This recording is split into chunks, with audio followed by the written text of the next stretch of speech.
Bonjour à tous et à toutes et bienvenue à cet atelier organisé par le BidLab et l'EVOCA sur l'investissement d'impact et le financement basé sur les résultats. Pour commencer cette session, je vous prie de m'aider à accueillir Monsieur Yvon Mélanger, qui est le représentant de la BID en Haïti, et qui va faire les mots de bienvenue et lancer correctement cet atelier. Merci Yvan. Bonjour Yvan, ça va? Bonjour Jean-Emmanuel, merci.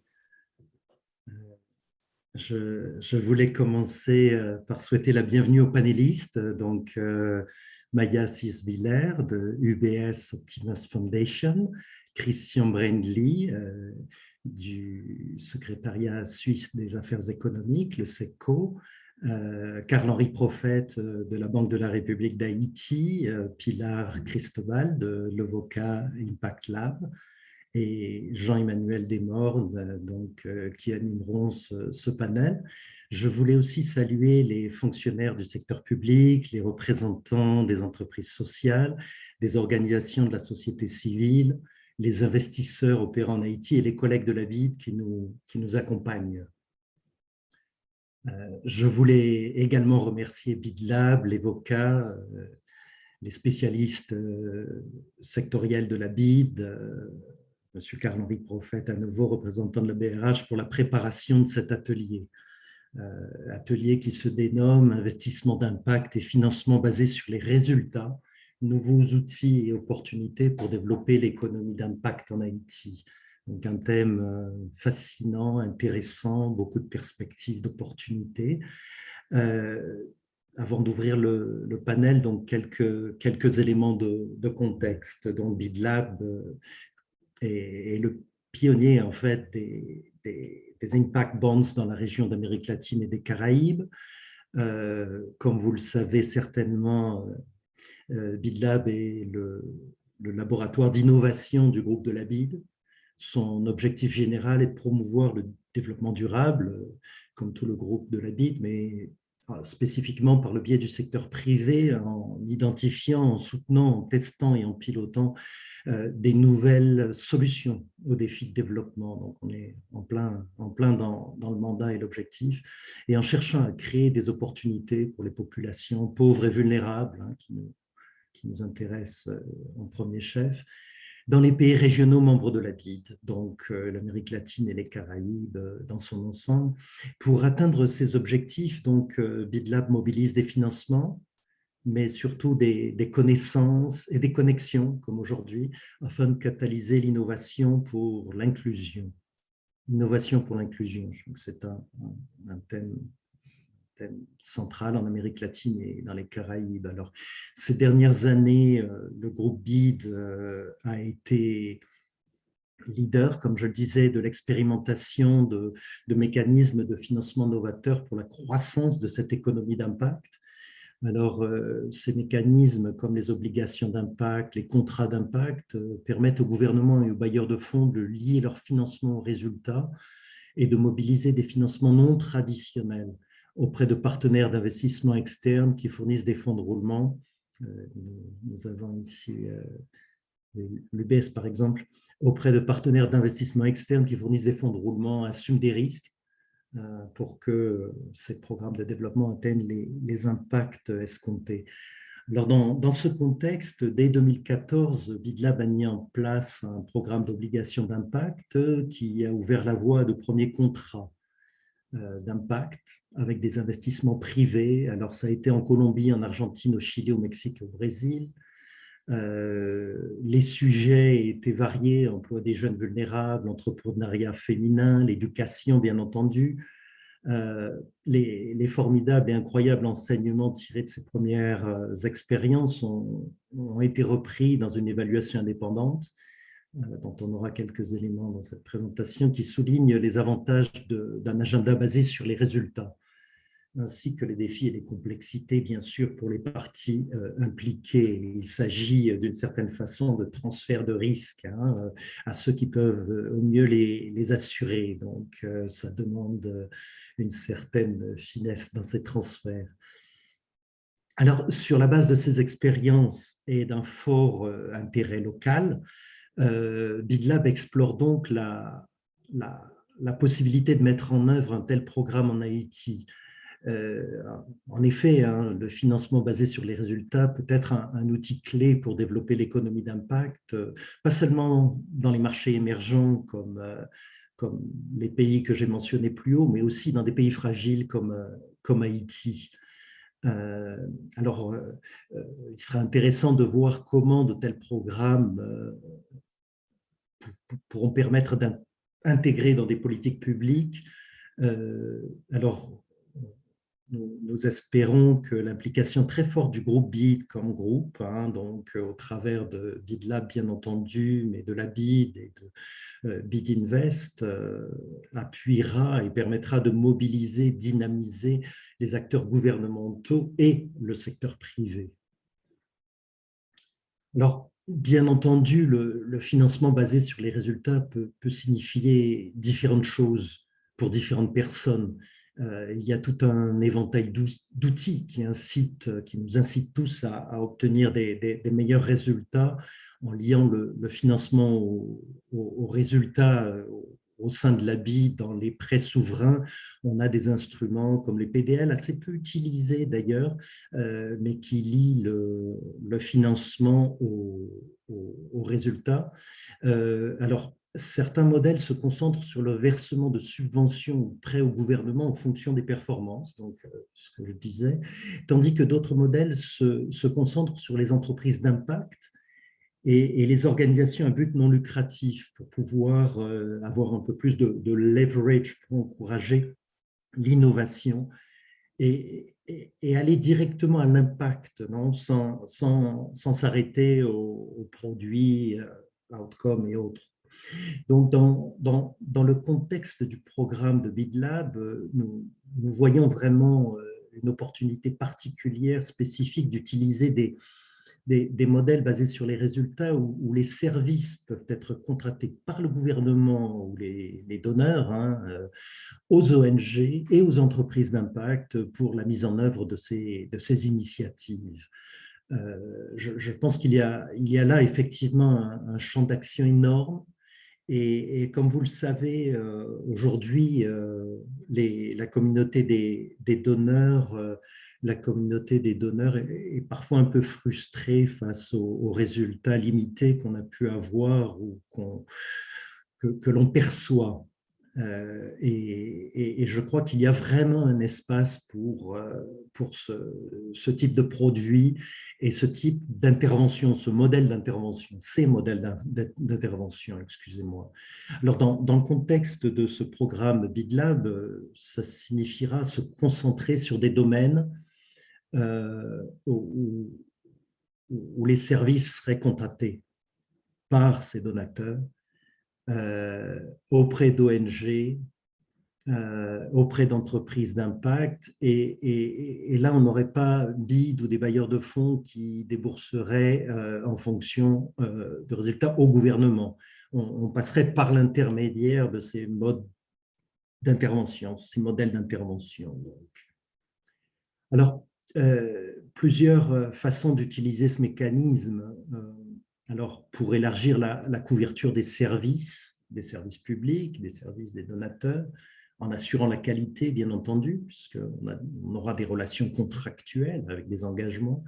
À travers le monde du développement, des nouveaux services sont mis en place pour répondre aux problèmes sociaux, aux problèmes environnementaux urgents. Et dans de nombreux cas, comme je le disais plus tôt, les programmes manquent d'efficacité pour obtenir les objectifs prévus et, comme je le disais également, pour générer et démontrer les impacts attendus.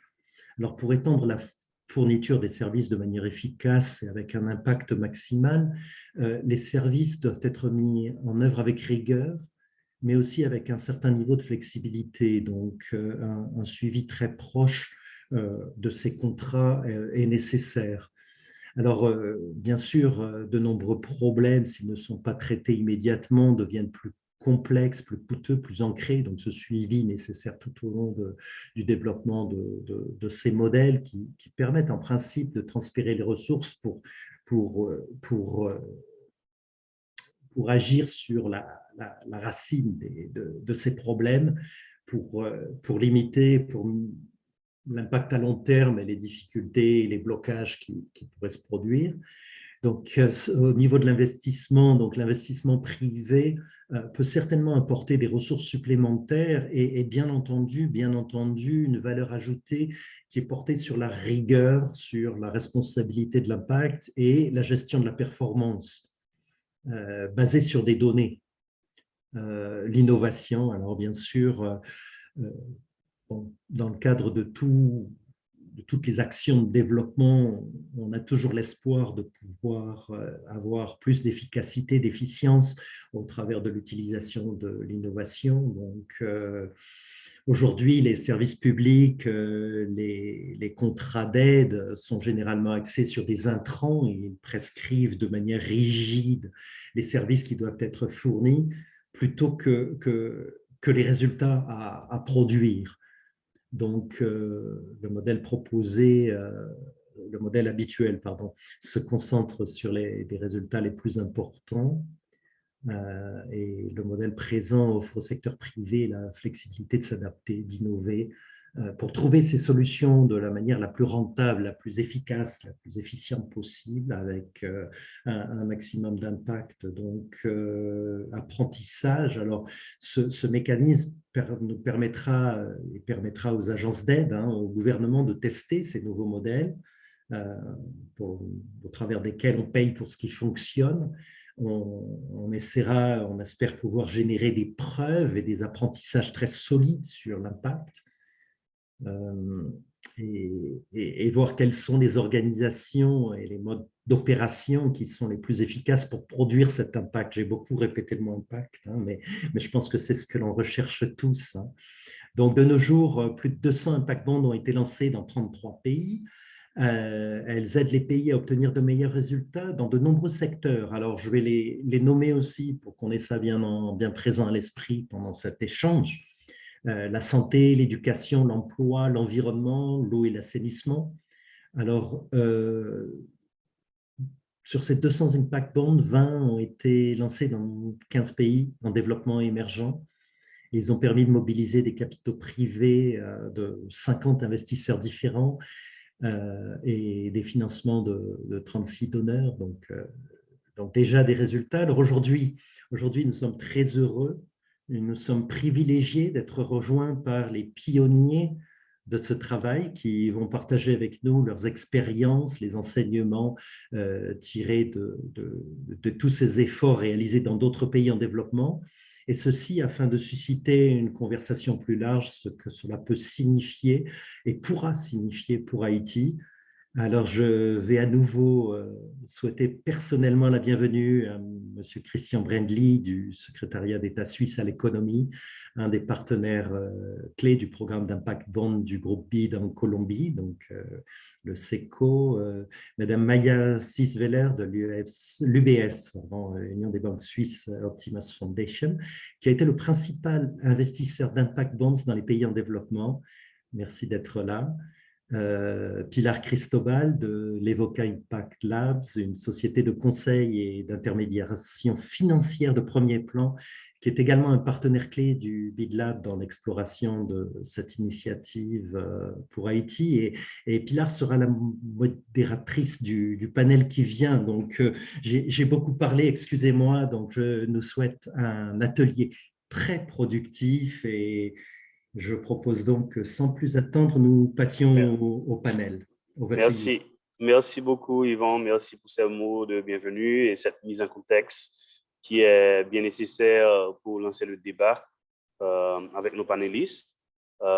Juste un petit rappel avant de débuter à tous les participants. Il y a deux moyens d'interagir avec le panéliste. D'abord, il y a le chat pour tous vos commentaires et réactions au cours de l'atelier. mais on a aussi un Q&A box où vous pouvez poser des questions spécifiques tout au long du débat. Seulement, bien que vous pouvez poser vos questions tout au long du débat, les questions seront seulement répondues au dernier segment de l'atelier où on a un espace dédié spécifiquement pour aller à travers les questions. Et si on n'a pas le temps de répondre à toutes les questions, après la session, on va avoir un texte où on va partager avec tout le monde toutes les réponses, toutes les questions qui ont été posées au cours de la session. Donc, merci encore et je passe la parole à Pilar, qui est la modératrice du panel. Pilar. Merci beaucoup Yves et Jean-Emmanuel pour l'introduction. Je voudrais commencer, et un plaisir d'être ici avec vous, et tous les participants, les panélistes et la BitLab, bien sûr. Alors, je voudrais commencer avec une brève introduction sur ce que c'est le financement basé sur les résultats et aussi son importance pour faire face aux nombreux défis que nous avons comme communauté globale. Et ensuite, Maya et Christian partageront ces fascinantes expériences comme pionniers globaux de l'investissement d'impact et de cette approche innovante qu'est le financement basé sur les résultats. Alors, et pour commencer, Adrien, next slide. Merci. Alors, les niveaux actuels de financement du développement ne sont pas suffisants pour atteindre les objectifs de développement durable. Et ça, c'est principalement parce que la philanthropie à elle seule n'a pas l'échelle nécessaire. Les investisseurs privés ont souvent du mal à s'engager à la résolution des problèmes sociaux et environnementaux les plus difficiles à atteindre et aussi les gouvernements font face à une croissante pression budgétaire en même temps qu'ils ne sont pas toujours efficaces à obtenir des résultats sociaux. Alors, dans ce contexte, et avec un déficit qui s'estimait auparavant de 2,5 milliards de dollars avant le Covid, et maintenant il s'est approfondi encore plus. Et dans ce contexte, on a besoin de plateformes de financement collaboratif et orientées aux résultats, permettant de mobiliser des capitaux privés vers l'accomplissement des objectifs de développement durable, ainsi que d'optimiser l'efficience et l'efficacité des ressources publiques et philanthropiques. Et ces plateformes sont de plus en plus nécessaires. Prochaine slide. Merci. Alors, ces plateformes engagent le secteur privé. Et un secteur privé engagé à la création de valeurs sociales et environnementales, ainsi qu'économiques, qui collabore avec le gouvernement, l'aide au développement et la philanthropie, est une des caractéristiques clés de ce qu'on appelle l'économie d'impact. C'est ce nouveau paradigme dont notre monde a besoin en urgence. Et dans une économie d'impact, les institutions et les agents économiques sont tournés vers le bien commun. La maximisation de la valeur pour l'actionnaire est remplacée par la maximisation de la valeur pour les parties prenantes. Et aux deux dimensions classiques de risque-rendement s'ajoute une troisième, que c'est celle de l'impact. En d'autres termes, dans l'économie d'impact, la prospérité des personnes et la planète sont au cœur de ce paradigme.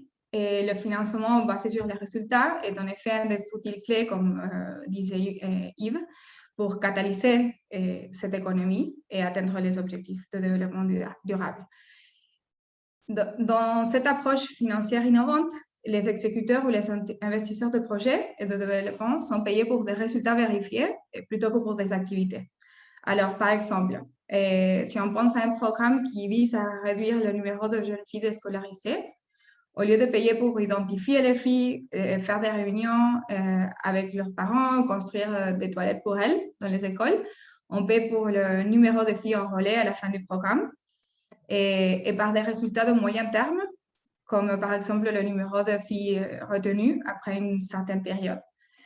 Et pour cela, le financement basé sur les résultats se centre sur la mesure rigoureuse d'indicateurs sociaux et environnementaux et sur la gestion de la performance. Et en renforçant le lien entre financement et impact, Et le financement basé sur les résultats stimule non seulement l'investissement, l'innovation et la collaboration entre les parties prenantes, mais aussi la transparence et la responsabilité dans l'implémentation des programmes sociaux et surtout permet d'obtenir des meilleurs résultats. Prochaine slide. Alors, comme nous disait Yves, il existe différents instruments et structures financières basées aux résultats qui promeuvent la prise de décision fondée sur l'évidence et qui maximisent l'impact. Par exemple, les contrats traditionnels de paiement aux résultats, où les donneurs encouragent les gouvernements partenaires et les prestataires de services à livrer des programmes efficaces en effectuant des paiements après l'obtention des résultats préconvenus. Dans le cas des entreprises d'impact, c'est-à-dire des entités à but lucratif, les instruments de financement liés à l'impact, comme des prêts appelés Social Success Notes ou Social Impact Incentives, offrent une récompense financière selon l'impact accompli. Et d'autres exemples sont les contrats à impact social, dont on va parler en quelques minutes, et les fonds de paiement au résultat. Et il y en a d'autres encore, il y en a beaucoup d'expérimentation dans cet espace. Et ce qui est important de comprendre, c'est que les variables déterminantes sont le type d'acteurs incités et le niveau de financement qui est lié à l'impact. Prochaine slide. Alors, un des instruments dont on va beaucoup parler, c'est les contrats à impact social, qui sont un modèle de partenariat innovant qui transfère le risque d'échec d'un projet de développement à des investisseurs. Et Maya va nous expliquer un peu plus comment ces instruments fonctionnent tout à l'heure. Alors, prochaine slide.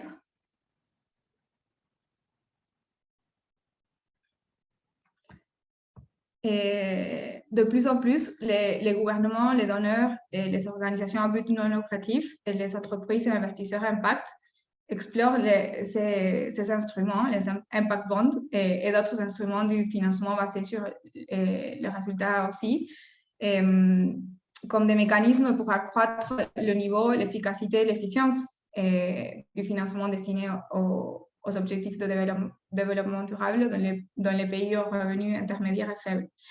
Alors, comme Yves nous disait, il ont été lancés déjà dans plus de 200 contrats et dans plus de la moitié ont été en pays en développement. Prochaine slide.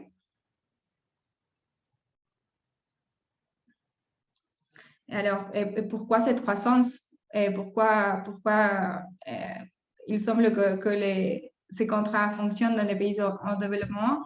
Et c'est parce que les premières expériences comme Educate Girls, le premier impact bond d'un pays en développement et le premier en éducation, dont UBS Optimus Foundation a été investisseur, ou Cali Progresa con Empleo, le deuxième Social Impact Bond colombien, focalisé en emploi, dont Christian va nous parler aussi, indique que les contrats impact sont vraiment efficaces pour aboutir des meilleurs résultats. Par exemple, ils conduisent à une prestation de services innovante et flexible et à des incitations pour améliorer la performance. Ils sont efficaces pour coordonner plusieurs parties prenantes et aligner les intérêts. Et ils rendent possible la mise en place de contrats de paiement dans des contextes où il aurait autrement été trop difficile ou trop risqué. Et aussi, ils augmentent la rigueur dans la mesure des résultats. Par exemple, Educate Girls visait à augmenter la scolarisation de filles marginalisées et à améliorer les résultats d'apprentissage en alphabétisation et numératie des enfants en Inde.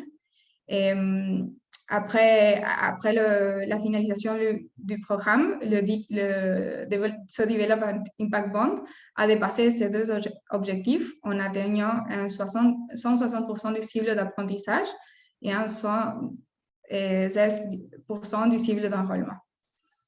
Ces premières expériences montrent aussi qu'il existe des investisseurs privés prêts à prendre des risques et à s'engager dans des programmes sociaux. Prochaine slide. Quelques des tendances clés dont on va parler un peu plus avec Maya et Christian sont qu'il y a un passage de projet individuel à une approche programmatique et au fonds de paiement résultat. Une augmentation des gammes d'applications, un nombre croissant de l'évidence et des données factuelles sur les instruments de résultats, et une adoption croissante de la gestion basée sur les données, et une expérimentation dans des instruments de financement basés sur les résultats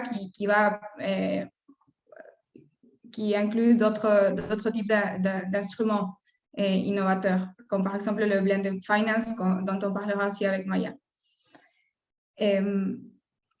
Prochaine slide. Merci. Alors, en ce qui concerne les défis, quelques des principaux défis sont qu'obtenir des financements pour les résultats est un processus de longue haleine, avec d'importantes disparités entre l'offre et la demande. Les offres individuelles sont complexes et sur mesure. Et le fait qu'ils soient sur mesure signifie qu'il n'est pas toujours possible de répliquer et de développer le service, ce qui produirait des économies d'échelle et réduirait les coûts. En effet, un autre des problèmes ou des défis, c'est que ces instruments sont coûts et sont chers à développer et à structurer. Et aussi, étant donné qu'il s'agit d'un mécanisme nouveau, il y a un manque de compréhension sur son fonctionnement. Et c'est intéressant de comprendre un peu plus sur les fonds de paiement résultat qui viennent justement, avec son approche programmatique, résoudre certains de ces défis, comme Christian nous racontera en quelques minutes. Parfait. Prochaine slide. OK. Prochaine. OK. Alors, après cette introduction que j'espère a été utile et pas trop longue, je voudrais donner la parole à Maya pour qu'il nous raconte un peu sur l'expérience de UBS. Et UBS est un leader mondial des contrats d'impact social et du financement axé sur les résultats. Et en tant que fondation de premier plan et investisseur d'impact, Maya, est-ce que tu pourrais nous expliquer pourquoi est-ce que l'UBS est si enthousiasmé par ce type d'approche et donner quelques exemples de la façon dont vous les utilisez?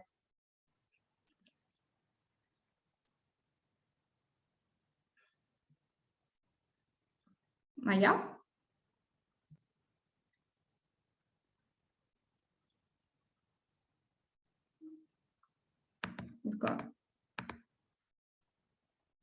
Maya, est-ce que tu es là?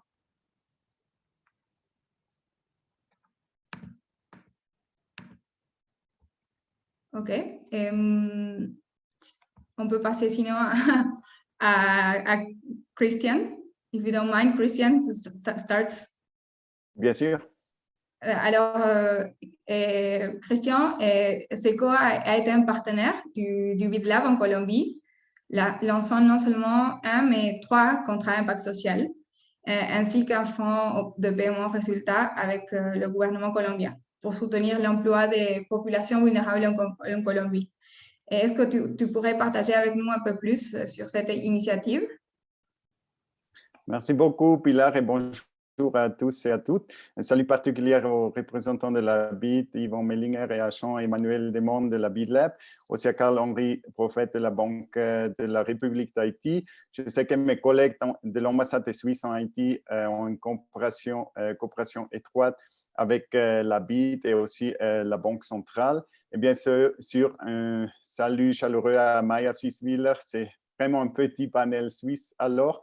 Et avec l'UBS Optimus Foundation, on travaille aussi dans le groupe de travail global d'impact. Merci pour la collaboration excellente. Et merci pour l'invitation à cet atelier en ligne. C'est un plaisir de partager les expériences de la coopération suisse en Colombie dans les Social Impact Bonds, où on a travaillé une approche programmatique dans le secteur d'emploi pour les personnes vulnérables avec la BidLab et le gouvernement colombien. Bon, la Suisse est connue surtout pour le chocolat, les Alpes, etc., mais aussi pour l'innovation. Alors, c'est vraiment avec plaisir que j'assiste à cet webinaire sur ce thème innovant. En effet, le programme de Social Impact Bond en Colombie, c'est un des programmes plus innovants de la coopération suisse au niveau global qu'on a mis en œuvre avec le gouvernement colombien et la BidLab. Et surtout, je dirais, c'est un changement de mentalité de comment penser la coopération. Comment ça? Au lieu de définir comme gouvernement ou comme coopération internationale toutes les activités d'un projet, on définit que des résultats, donnant plus de flexibilité du comment obtenir les résultats au secteur privé ou des ONG comme prestataires de services pour innover. Alors, il y a une incitation financière d'obtenir plus de résultats de manière plus efficace. Et je vous donne un exemple. Dans le premier contrat à impact social qu'on a fait, un des prestataires de services qui a fait des entraînements avec les gens vulnérables a décidé de faire encore quelques heures additionnelles d'entraînement. Plutôt, il a acheté des vêtements nouveaux pour renforcer la confiance en soi pour les gens, pour les entretiens professionnels qu'ils ont eus après. Et comment laisser ouvert les heures d'entraînement après avoir accompli 100 heures. C'était tout à fait possible et probablement plus efficace. Mais alors aussi pour nous, comme coopération, c'était un changement de penser à la coopération et laisser beaucoup plus de flexibilité aux prestataires de services de décider comment obtenir ces résultats qu'on a définis. Peut-être on va au slide 4, s'il vous plaît. Alors, je vais vous présenter vraiment la théorie de changement, comme Pilar a dit, c'est une approche programmatique et focalisée sur la demande du gouvernement pour assurer la durabilité. En Colombie, alors, on a choisi cette approche programmatique, c'est-à-dire qu'on n'a pas seulement fait une seule transaction, une seule Social Impact Bond, mais on a annoncé plusieurs contrats à impact social au Social Impact Bond et on a aussi prévu de l'assistance technique pour améliorer les capacités et les connaissances des différents acteurs intéressés dans le Social Impact Bond. Alors, de vraiment améliorer l'écosystème.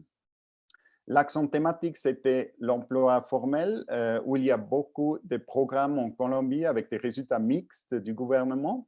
Et avec un CIP, je trouve aussi que le gouvernement peut bénéficier des deux forces importantes pour l'innovation. Premièrement, la concurrence entre différents prestataires de services. Et deuxième, de partager entre les acteurs les apprentissages nouveaux pour informer la politique du marché de travail, par exemple, en ce cas.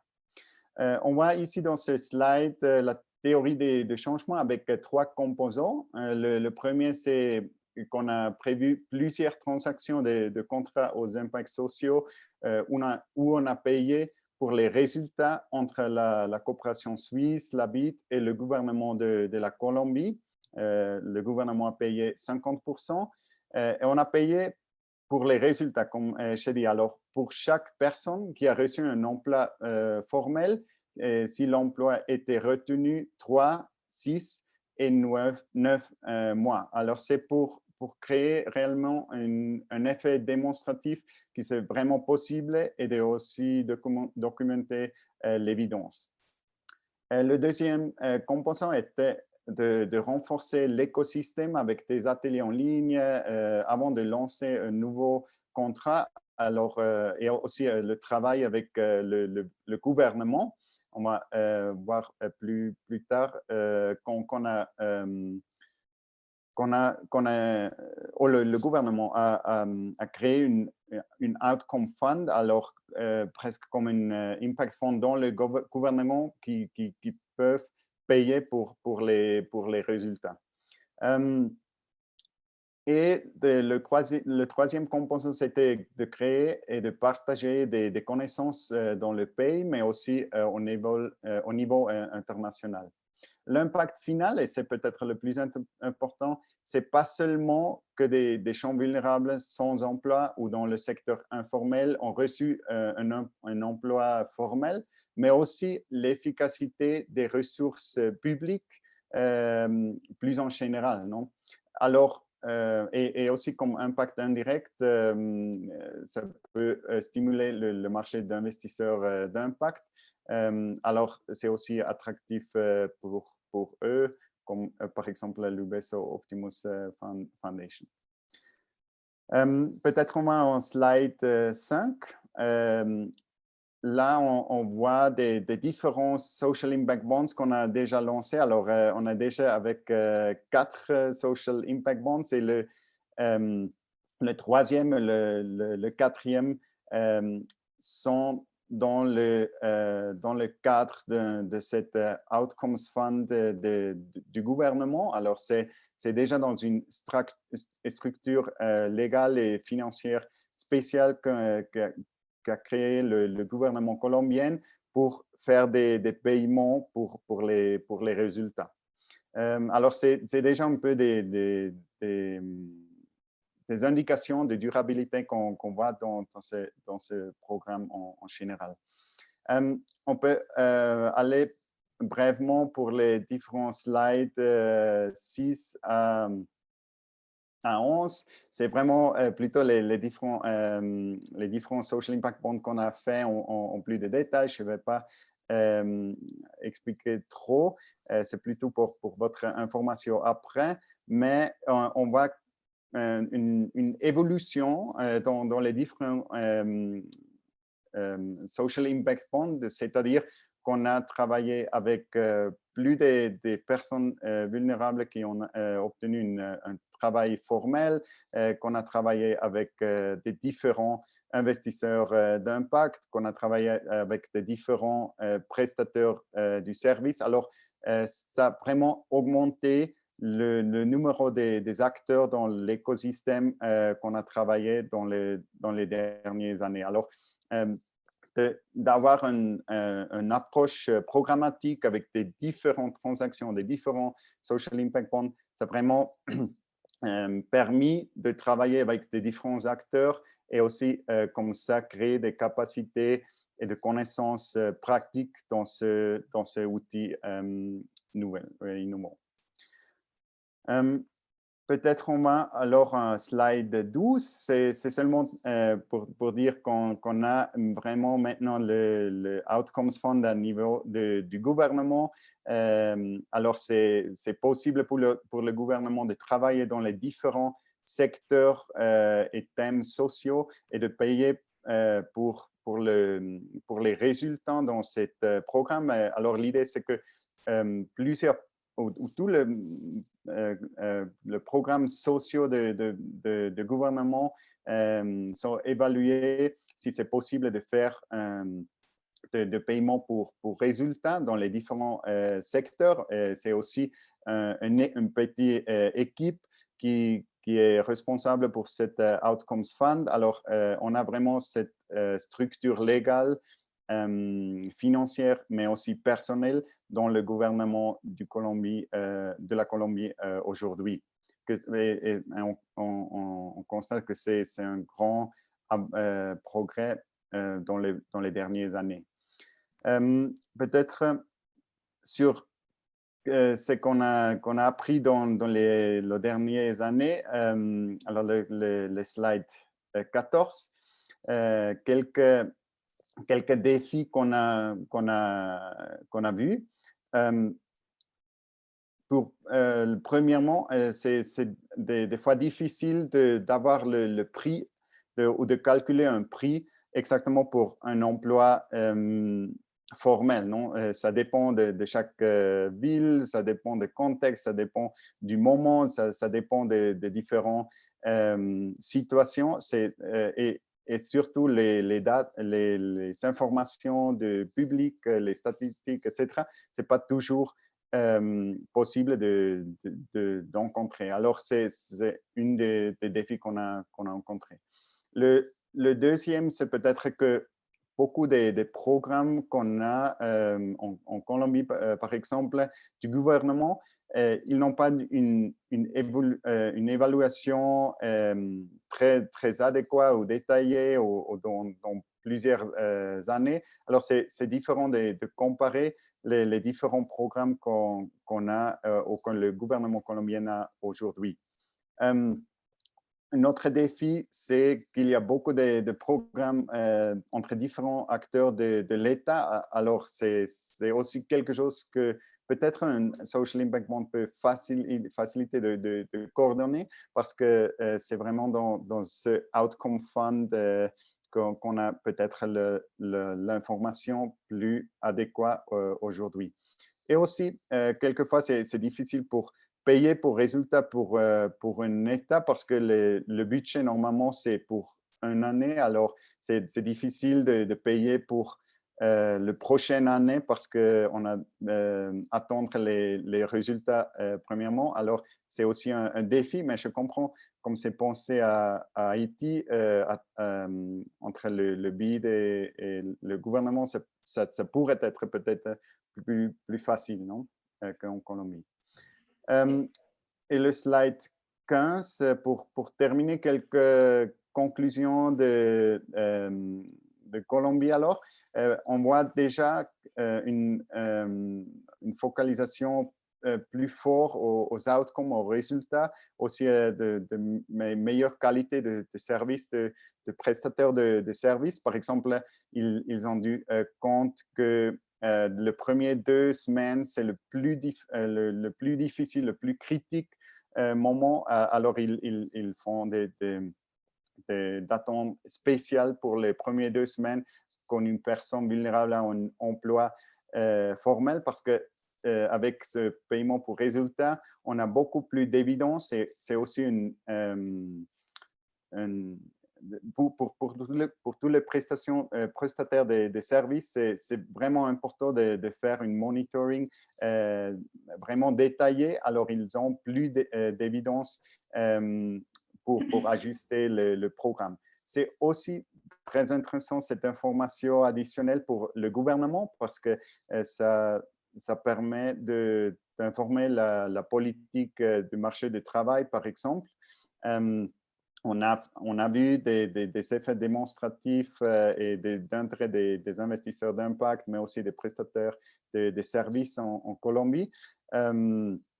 Et je crois qu'on peut dire que cette approche programmatique et évolutionnaire, que chaque cible, c'est un peu peut-être mieux avec des apprentissages qu'on a eu la dernière fois, ça peut être des signalisations importantes pour le marché, pour tout le monde, que c'est vraiment quelque chose qu'on va faire dans le long terme comme gouvernement, comme coopération. Et aussi, on dit beaucoup de fois, ça peut réduire un peu la tension pour la perfection, non? Which is the enemy of the good or enemy of done. Alors, c'est peut-être plus facile d'améliorer avec l'apprentissage qu'on a.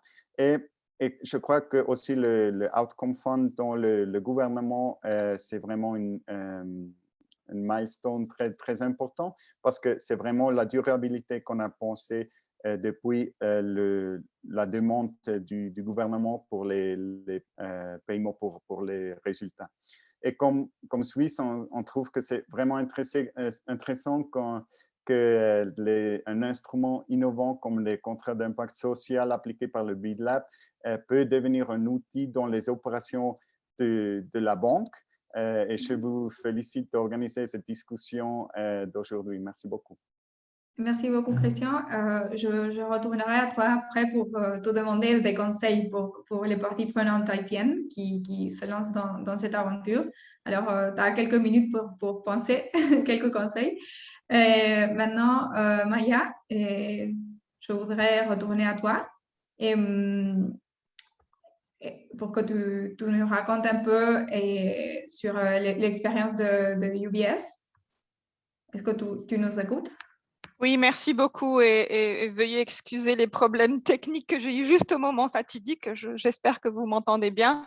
Merci beaucoup et merci à la BID Lab et à la BID de m'avoir invité à participer à cet atelier. Mais peut-être avant de commencer, pour ceux qui ne connaissent pas la Fondation Optimus, nous avons été créés par UBS il y a une vingtaine d'années pour aider ses clients à avoir plus d'impact avec leur philanthropie, mais également avec leurs investissements sociaux. Donc, nous sommes actifs dans les domaines de la santé, de l'éducation, de la protection de l'enfance et de l'environnement, et nous déployons de manière novatrice différents instruments, dont les instruments que Pilar nous a présentés, donc des instruments financiers allant de subventions classiques à des prêts en passant par des contrats à impact sociaux. Notre objectif principal est vraiment d'avoir un impact social et de contribuer à atteindre les ODD. Et nous soutenons tant des ONG, mais également des autres entreprises à vocation sociale avec des modèles potentiellement financièrement viables. Mais pour en revenir à la question des CIS, et puis sur cette diapositive, vous voyez un petit rappel de ce qu'est un contrat impact social. Donc, les investisseurs privés qui donnent des fonds de roulement, qui financent donc des projets innovants. Et ces projets qui sont mis en œuvre en général par des ONG sont ensuite rémunérés par un tiers payeur, dans la plupart des cas, un bailleur de fonds, donc un donneur ou un gouvernement. Et c'est donc proportionnellement aux objectifs sociaux qui ont été atteints. Donc, pourquoi notre intérêt en particulier pour ces CIS? D'un point de vue d'un investisseur, ce sont réellement des investissements d'impact. C'est-à-dire que leur performance financière est directement liée aux résultats sociaux qui sont obtenus. Et en ce moment, on entend beaucoup de critiques par rapport à l'investissement d'impact. Donc, le fait que ce soit directement lié, c'est quelque chose qui est très intéressant. Ensuite, je pense que ces contrats permettent aussi d'attirer plus d'investisseurs dans ces domaines qui ne sont pas forcément investissables, entre guillemets. Donc, que ce soit l'éducation ou la santé, souvent, dans ces domaines d'activité, le rendement n'est pas forcément intéressant. Je pense que ça incite aussi toutes les parties prenantes, comme ça a déjà été mentionné, à vraiment être axées sur l'obtention de résultats sociaux, plutôt que le financement d'activités dans l'espoir peut-être d'obtenir des résultats.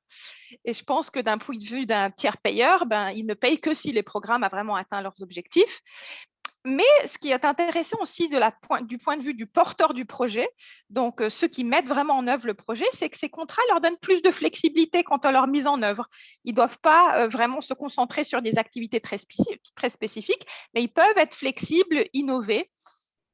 Et certainement, le feedback qu'on a reçu des ONG ou des porteurs de projets avec lesquels nous avons travaillé, c'est vraiment un point très, très positif. Mais peut-être si on... Oui. Pardon, est-ce que je peux te faire une question? Oui, bien sûr. Et pour toi, quelle est la valeur ajoutée de l'investissement externe? Parce que basiquement, cet instrument, ce qui génère, c'est de mobiliser des investisseurs privés en différence d'autres peut-être instruments de financement basés sur les résultats. Alors, pour toi, c'est quelle la valeur ajoutée de cet investissement externe? Absolument, je pense que c'est une très bonne question et ça va au-delà du soutien au niveau financier, je pense. Je pense que c'est un soutien au niveau de la gestion de la performance du programme. C'est-à-dire que dans notre cas, on a beaucoup aidé les porteurs de projets à développer des systèmes de gestion de performance qui permettent d'identifier des principaux indicateurs de performance qui, à leur tour, permettent une prise de décision quasiment en temps réel.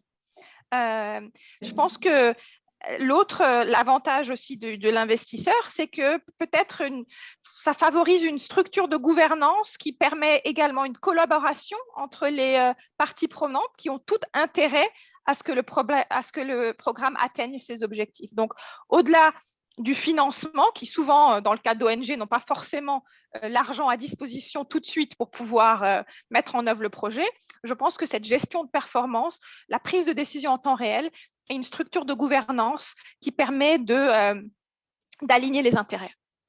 Mais peut-être ce que je voulais faire, c'est donner un exemple concret d'un CIS dans lequel nous avons investi. Dans la slide suivante, la diapositive suivante. Donc, nous avons investi dans 3 CIS jusqu'à présent et nous en avons développé 2. En plus des 3 dans lesquels nous avons déjà investi. Educate Girls que tu as mentionné, Pilar, qui a, qui a atteint ses objectifs, qui les a même dépassés. Un autre CIS dans le domaine de l'éducation à beaucoup plus grande échelle, où nous avons soutenu 4 porteurs de projets avec des modèles très différents pour voir quel modèle pourrait potentiellement avoir plus d'impact aussi par rapport au coût. Et ensuite, ce CIS que vous voyez maintenant sur votre écran, qui est dans le domaine de la santé, un CIS dans l'État indien du Rajasthan, qui vise à améliorer la qualité des soins maternels et infantiles dans des petits centres de santé. Pourquoi se concentrer sur cette problématique au Rajasthan?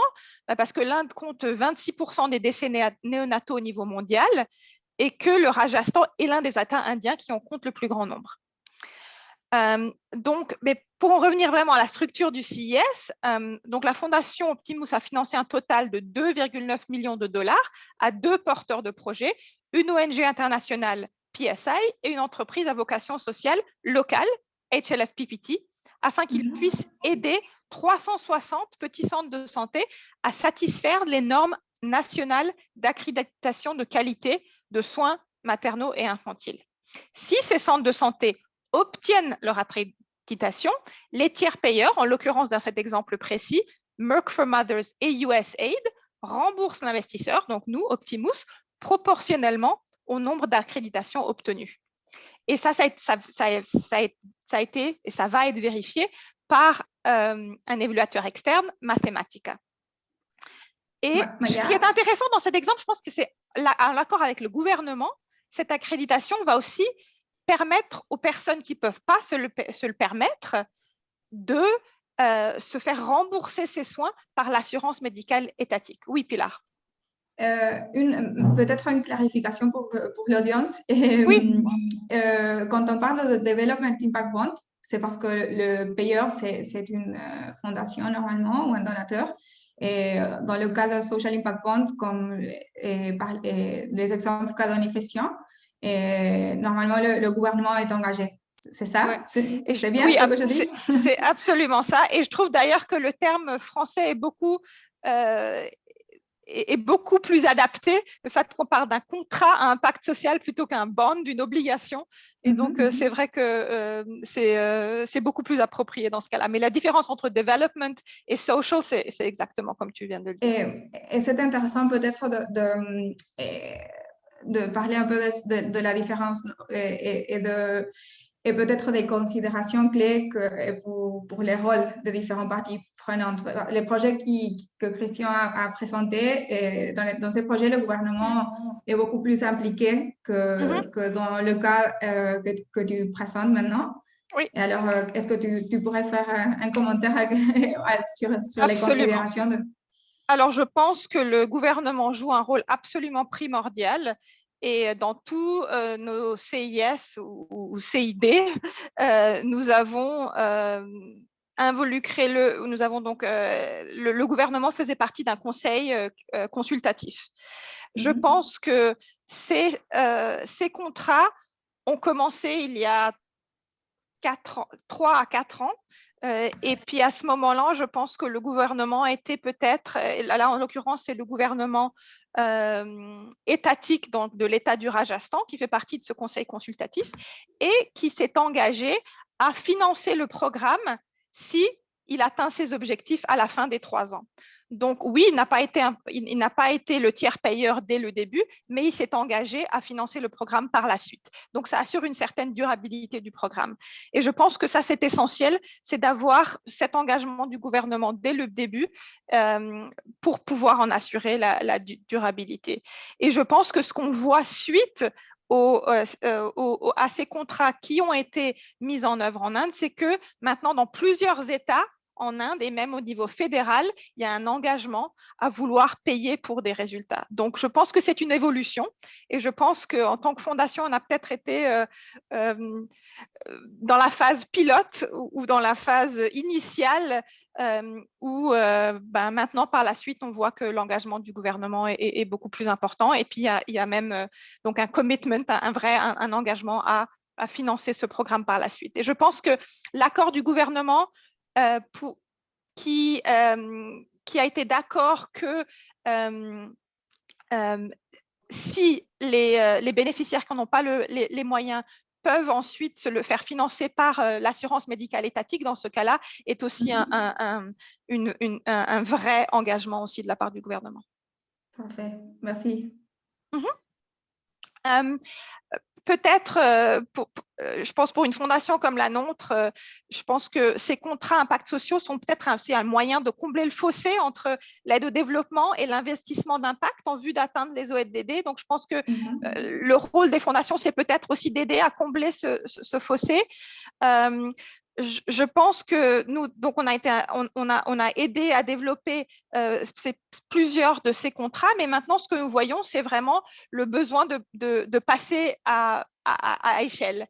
Et je pense que si on passe peut-être à la slide suivante, ce qu'on a essayé de faire, c'est donc d'obtenir des économies d'échelle en termes d'impact, mais aussi en termes de coûts et d'efficience. Et donc, on a développé le concept d'un fonds de contrat à impact sociaux. Donc, vous reconnaîtrez ici la structure du contrat impact social, mais la différence, c'est qu'il regroupe des financements des différents acteurs concernés.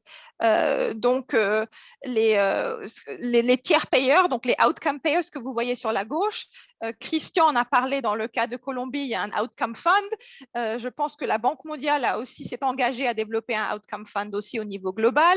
Le fait que maintenant la BID aussi réfléchit à un outcome fund pour l'IT. Donc ça, c'est vraiment un mouvement important. Mais au niveau des investisseurs, ce que nous sommes en train de développer, c'est justement un fonds qui regroupe les investisseurs et un fonds qui investirait donc dans une quinzaine de contrats à impact sociaux qui ensuite, dans les domaines de la santé et de l'éducation, et qui ensuite où les tiers payeurs rembourseraient le fonds proportionnellement aux résultats obtenus. Donc, ça permettrait comme… Oui. Pardon. Et de nouveau, on a un thème avec les termes utilisés. Alors, c'est normal dans notre marché que plusieurs acteurs utilisent des termes similaires pour des concepts un peu différents. Oui. Alors, est-ce que tu pourrais clarifier peut-être la différence entre cette structure que tu appelles aussi Outcome Fund et celle que a présenté Christian? Parce que je pense que ce sont deux structures différentes. Oui, alors le Outcome Fund qu'a présenté Christian paye pour les résultats quand ils sont obtenus. Et dans ce cas, ce fonds, qui est un fonds qui regroupe les investisseurs, finance les projets avec des fonds de roulement et ensuite se fait rémunérer proportionnellement aux résultats qui ont été obtenus. Donc, ça, c'est vraiment le fonds pour les investisseurs. Et le fonds qu'a présenté Christian, c'est vraiment un fonds qui paye que si les résultats ont été obtenus. Donc oui, une certaine différence à ce niveau-là. L'autre, je pense, aspect innovant de ce fonds qui regroupe des investisseurs, c'est qu'il regroupe différents types d'investisseurs. Donc, il utilise des investisseurs philanthropiques qui sont prêts à prendre plus de risques et qui protègent, entre guillemets, les autres investisseurs qui sont des investisseurs plus commerciaux, disons, pour leur permettre d'avoir des rendements plus intéressants et leur permettre aussi de prendre moins de risques. Donc, ce serait un fonds de 100 millions de dollars qui investirait donc dans une quinzaine de contrats à impact sociaux, qui permet donc de réduire les coûts de transaction, qui permet donc à des investissements plus traditionnels de financer l'impact avec des rendements qui ne sont pas corrélés au marché boursier, mais vraiment à des résultats sociaux, et de faire correspondre l'offre et la demande, je pense, pour des résultats sociaux, et de renforcer une approche axée vraiment sur les résultats obtenus. Donc, je vais peut-être m'arrêter là. Je pense que… Oui, avant de passer au Fireside Chat, une question pour les deux. Quel est le principal conseil que vous donneriez aux parties prenantes de l'IT qui veulent s'engager dans ce type de projet? Pourquoi est-ce que vous pensez qu'un outcome fund, c'est plus efficace peut-être que tester un projet en particulier? Christian, je te laisse la Alors, parole. OK, merci.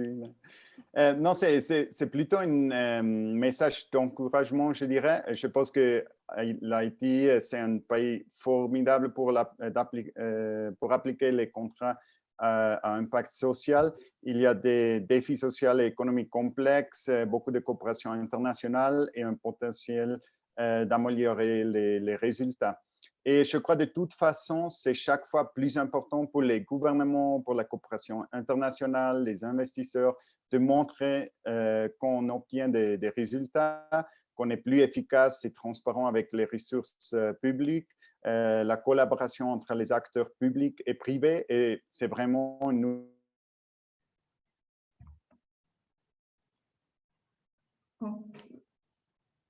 Christian? Pardon? On t'a perdu les derniers mots. Ah, pardon. Non, c'est aussi la collaboration entre les acteurs publics et privés. En général, je crois les contrats en impact social, c'est vraiment une excellent outil pour atteindre ces expectatives de tout le monde, de la société aujourd'hui. Et le conseil, c'est vraiment de penser au début déjà sur la durabilité. Ici, en Colombie, on a pensé que c'est la demande de gouvernement et le fonds qu'on a créé, et de penser d'une...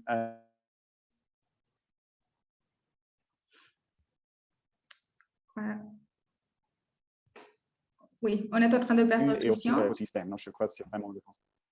OK. Merci, Christian. Maya, dans ton cas?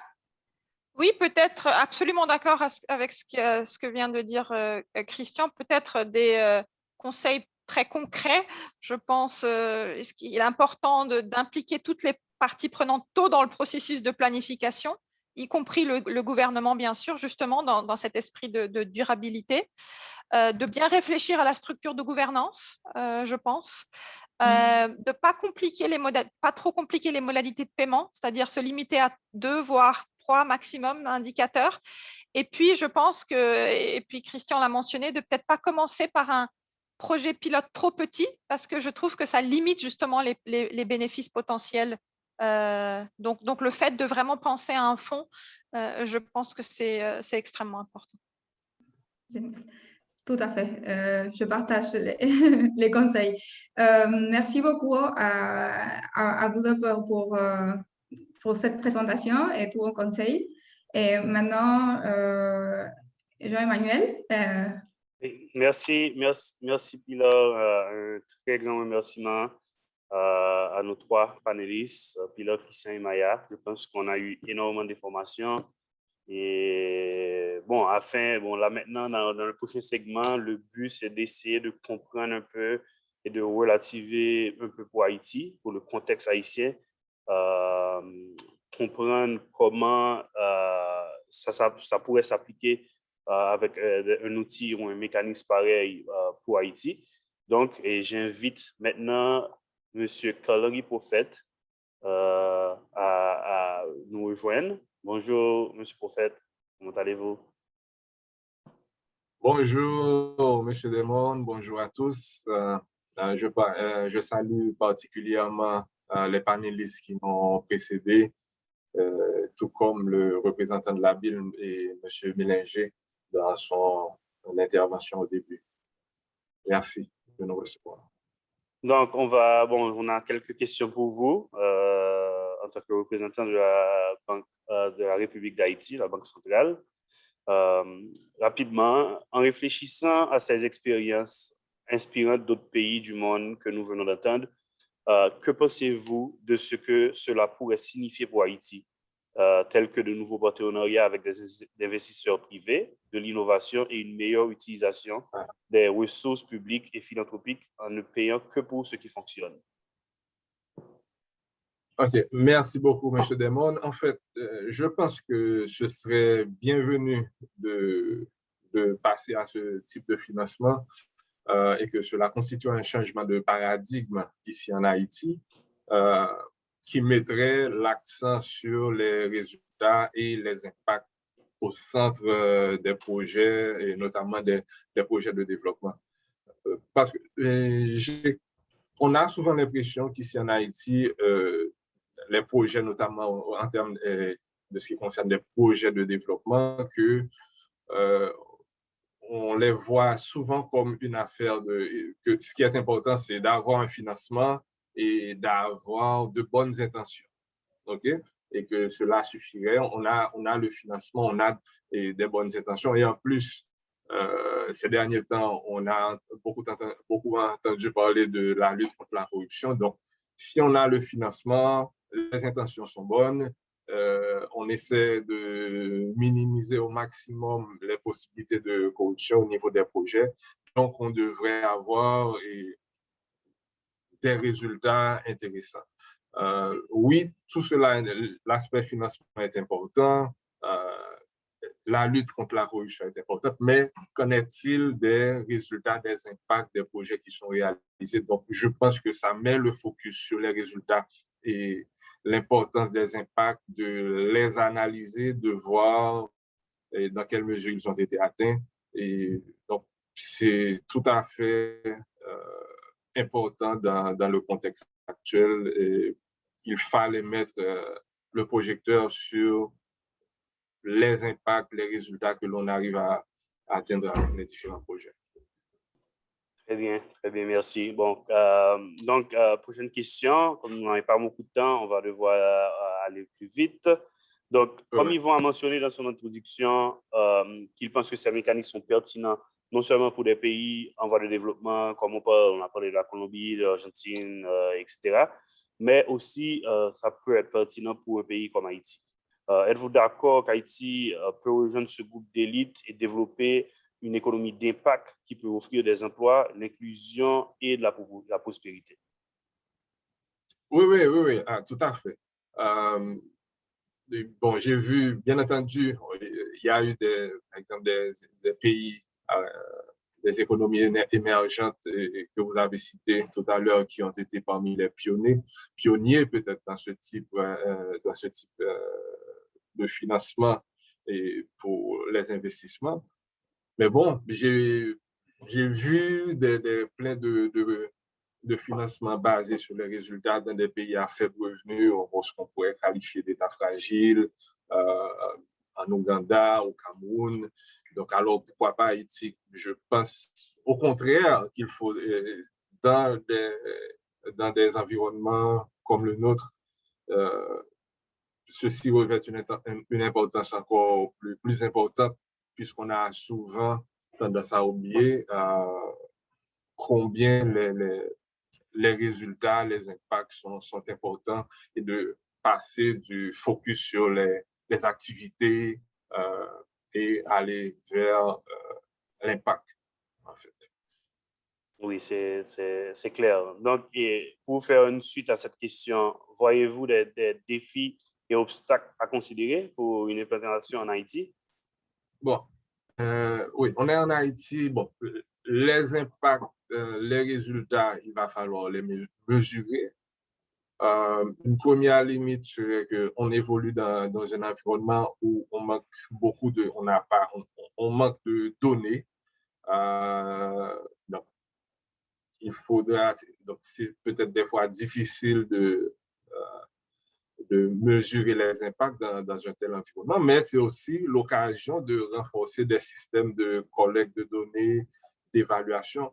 Alors, moi, je vois que même dans des cas où les projets n'auraient pas l'impact souhaité, mais si on peut en sortir avec un système de collecte de données ou bien de suivi d'évaluation qui soit renforcé, c'est déjà une externalité importante qu'aurait ce type de projet. Donc, ce serait exactement l'opportunité de collecter plus de données dans les secteurs où les projets pourraient être implémentés, de renforcer Bien entendu, dans ce type de financement, il y a des évaluateurs externes des projets, mais au niveau même de l'État, ça pourrait renforcer tous les systèmes de suivi, d'évaluation, de collecte de données sur le terrain. Donc, il y a ça à ajouter comme résultat positif qu'on pourrait avoir avec le financement basé sur les résultats et les impact points. Merci encore. Et donc, je vois qu'on a énormément de questions aussi dans le Q&A par les participants, mais je vais aller rapidement dans 2 dernières questions. Selon les expériences présentées, nous ont montré que la finance basée sur les résultats peut contribuer à catalyser un marché plus large pour l'investissement d'impact et l'entrepreneuriat social. Et donc, comment la BRH peut-elle soutenir cet effort? Bon, de façon très spécifique, moi par exemple, là, il y a quelques secteurs qui me passent par la tête. Bien entendu, au niveau de la BRH, on s'occupe de tout ce qui est stabilité macroéconomique, contrôle de l'inflation, stabilité et du taux de change, mais plus récemment, je dirais, depuis les 10 dernières années, on a compris l'importance de stimuler la croissance et on comprend qu'il n'y aura pas de stabilité macroéconomique s'il n'y a pas on n'aura pas de stabilité macroéconomique durable s'il n'y a pas une croissance forte et inclusive. Donc, il y a des secteurs qu'on essaie de pousser, de supporter, par exemple, au niveau de l'agriculture. Moi, je n'ai pas quelque chose de précis en tête, mais par exemple, au niveau de la BRH, on travaille sur des fonds de garantie avec le FDI pour le secteur agricole.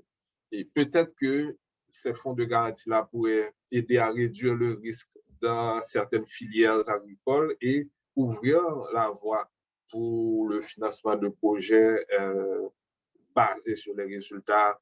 Peut-être on pourrait financer un projet d'augmentation de la productivité, je ne sais pas, de producteurs de cacao dans une région donnée du pays. Et puis, le fonds de garantie viendrait un peu réduire les risques associés à ce projet. Donc là, je réfléchis tout haut, mais ce type d'accompagnement et l'implication de la BRH dans des fonds de garantie partielle avec des partenaires comme le FDI, ça pourrait être un type de support très, très concret qu'on viendrait accorder à des projets.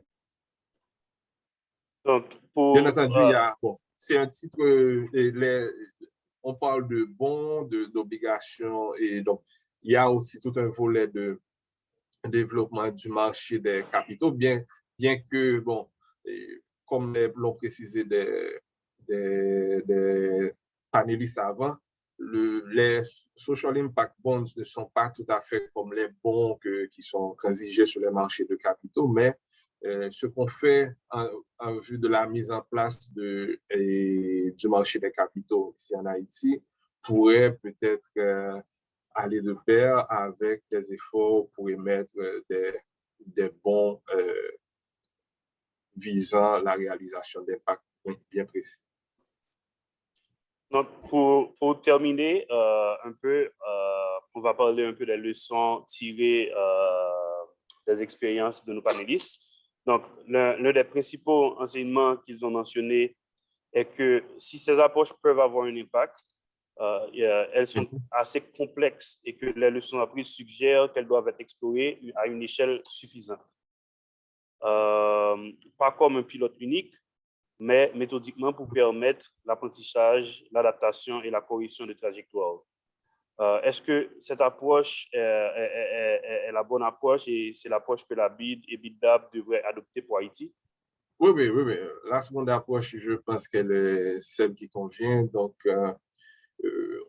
je pense que les panélistes l'ont mentionné avant. Ne pas essayer de... on dit souvent que small is beautiful. Ce n'est pas toujours le cas. Et donc, il faudrait essayer d'avoir des projets avec une échelle suffisante pour que l'impact aussi soit significatif. Donc, oui, là, je souscris tout à fait. Bien entendu, si on laisse une certaine marge, on reste assez flexible pour que tout au long du cycle de projet, on apprenne des erreurs ou bien des expériences qu'on aura faites pour augmenter l'échelle. Mais voilà, oui, je pense qu'il faudrait laisser un peu de côté des expériences pilotes, des micro-projets pour aller vers des projets avec une taille plus conséquente. Et c'est ainsi qu'on pourra avoir un impact significatif. Merci beaucoup, Monsieur Prophète. Je pense que vous nous avez donné des informations assez pertinentes pour Haïti et comment un futur impact bond pourrait être adapté ici. Donc, on va passer maintenant au segment de questions et réponses. Donc, pour ce segment, j'aimerais accueillir mon collègue Adrien Dwalk, co-gérant du portefeuille du BitLab en Haïti. Adrien. Oui, bonjour à tous. Donc voilà, on a reçu quelques questions dans le chat. Donc, on va pouvoir les sélectionner pour pouvoir avoir une vue globale et répondre le mieux à toutes vos questions. Donc, la première question nous a été posée par Soil et je pense qu'elle s'adresse peut-être à Maya et pourrait être complémentée ensuite par Christian. Donc, est-ce que le fait de mettre l'accent sur des obligations à impact social et le capital privé est plus intéressant pour des pays comme Haïti que des contrats classiques, je vais dire, basés sur le résultat qui paye le résultat? Donc, est-ce que tout le mécanisme a vraiment un intérêt, une plus-value pour le pays, pour l'impact qu'un contrat classique, mais basé sur le financement du résultat en fin de projet? Non, merci pour cette question. Je pense que, comme je l'ai mentionné tout à l'heure, la différence, c'est donc l'investisseur qui n'apporte pas que du capital financier, mais également une aide quant à la gestion de la performance et qui donc aide aussi le porteur de projet à développer un système de gestion de performance, à pouvoir déterminer quels sont les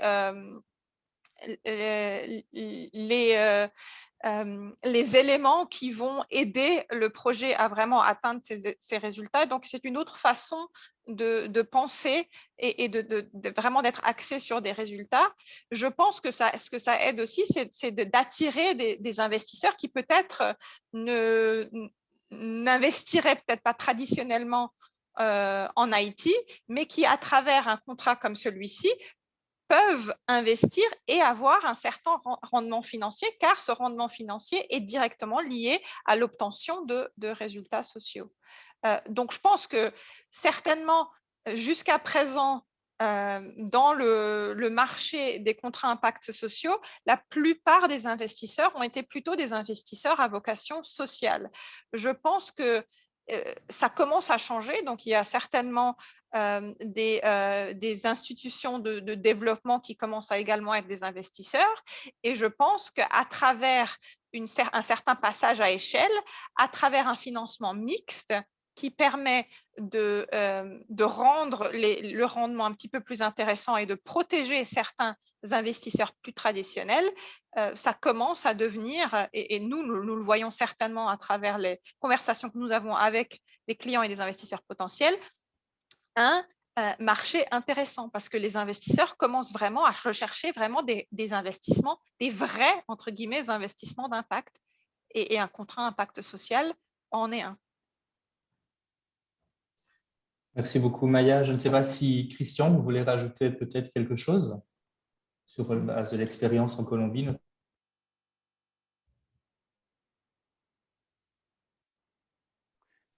Pardon, est-ce que la question c'était… C'était donc… acoustique. Pardon. Donc, c'était donc quel était donc l'intérêt d'avoir un contrat, un social impact bond plutôt qu'un contrat classique de paiement pour le résultat, Donc, Maya nous l'a déjà très bien expliqué de façon large, mais peut-être que tu souhaiterais ajouter quelques informations concernant l'expérience en Colombie, de la valeur ajoutée d'avoir ce mécanisme qui apporte finalement des investisseurs privés dans le cadre du projet, plutôt que d'avoir un contrat basé sur les résultats, un contrat classique financé par un donneur classique. Oui, je pense qu'en général, les deux façons sont vraiment des idées intéressantes. Peut-être c'est plus facile de commencer, comment ça c'était commenté par quelqu'un qu'il y a une groupe plus petit que peut initier le travail pour réduire la complexité et les coûts de transaction. Mais c'est vraiment un peu dépendant des situations parce que c'est aussi si un prestataire de services n'a pas les moyens pour financer ex ante les coûts de travail, c'est un risque qu'on exclut les prestataires de services plus petits, non, ou qui ne sont pas tellement connectés. Alors, c'est vraiment quelque chose qu'on devrait prendre en considération.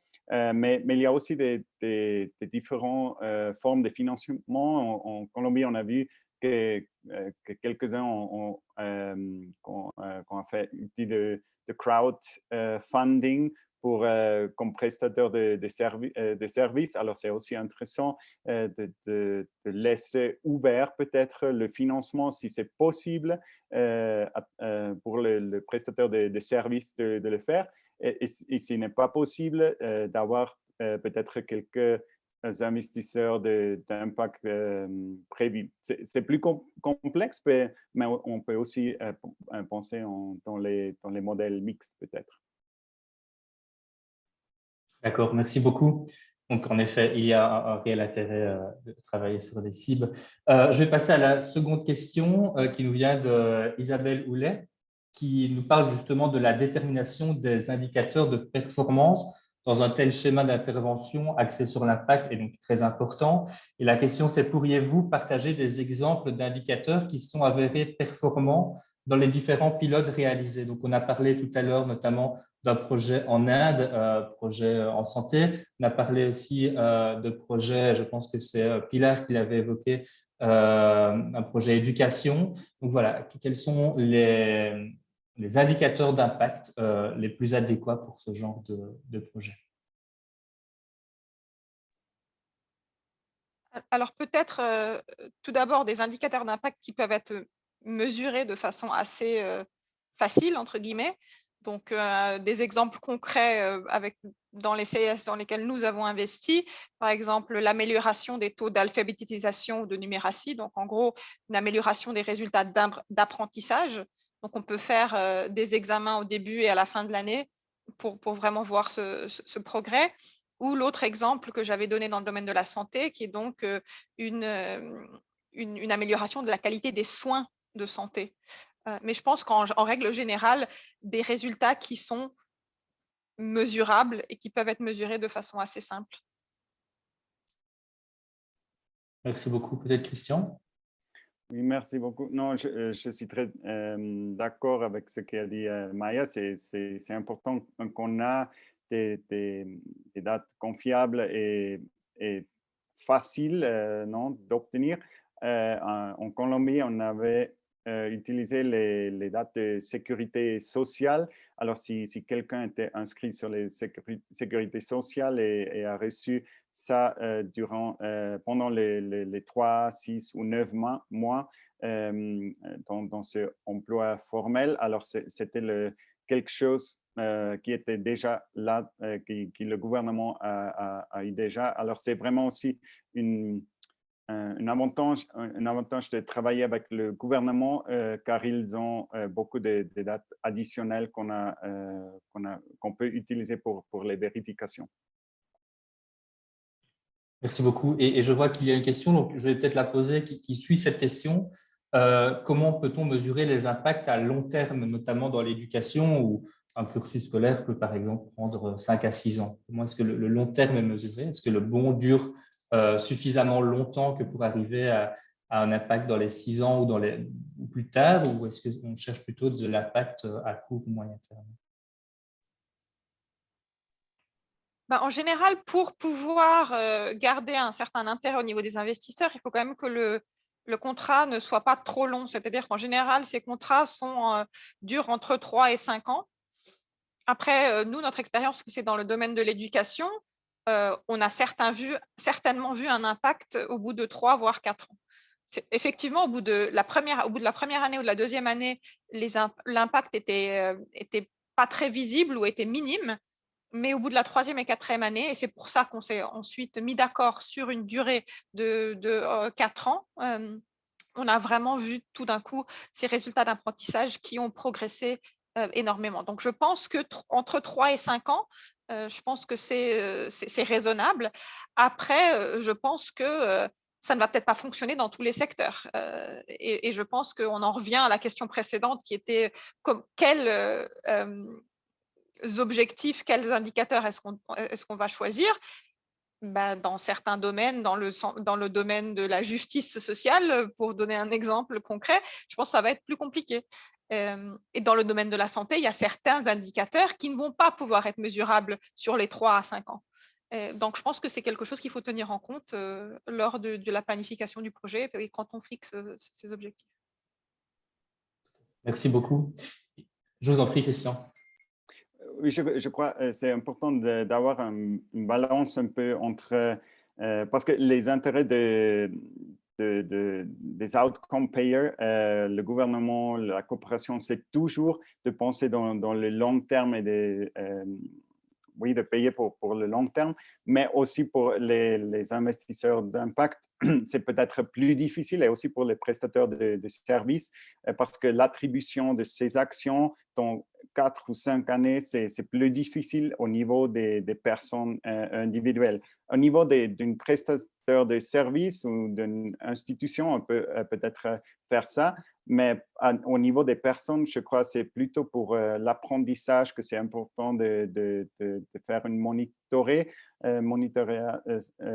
ça, mais pas tellement lié au paiement, peut-être parce que l'attribution des actions avec le paiement, c'est toujours important de regarder, et c'est difficile de penser pour 4 ou à 5 ans. Mais déjà, on doit dire que penser en 3 mois ou 9 mois en avant, c'est beaucoup plus qu'on a aujourd'hui, parce que dans les programmes de beaucoup de gouvernements, on va justement jusqu'à une personne a reçu peut-être un travail, mais un jour après, on ne sait pas qu'est-ce qui est passé. Mais alors, c'est déjà un progrès très important. Merci beaucoup, Christian. Je vais laisser Joël-Emmanuel peut-être conclure, et n'hésitez pas à nous envoyer les questions peut-être par mail pour celles qu'on n'aura pas répondu. Merci, merci encore Adrien, merci à nos panélistes, merci à M. Prophète de la BRH, merci à Yvon qui a pour les mots de bienvenue et de mise en contexte, et merci à tous nos participants, mais nous voulons respecter le temps, et comme on était programmé pour terminer à 11h30, on va devoir conclure. Comme prochaines étapes, très claires, rapidement, on aimerait dire que cet atelier a été organisé dans le cadre de plus grand effort de la BID et du BID Lab pour faire une étude de faisabilité pour un peu voir comment lancer un mécanisme, un modèle pareil en Haïti. Donc, la firme de consultation, l'Evoca, qui nous assiste dans ces efforts, on est en pleine phase de rencontre avec les différents acteurs de différents secteurs. Donc, on espère que la plupart des participants seront contactés, ou s'ils n'ont pas encore déjà, s'ils ont peut-être déjà été contactés, pour avoir des one-on-one, si on peut dire, pour mieux comprendre le secteur et mieux comprendre leur activité, et qui va nous aider à mieux avoir un produit plus, plus spécifiques pour la réalité haïtienne et la réalité du secteur particulier dont vous voulez faire face. Donc, merci encore tout le monde et n'hésitez pas, comme Adrien a dit, à envoyer vos questions par email si vous avez d'autres et nous espérons pouvoir répondre à toutes les questions qu'on voit dans le Q&A par la suite. Au revoir. Merci. Merci à tous. Merci beaucoup. Au revoir. Merci à tous. À la prochaine.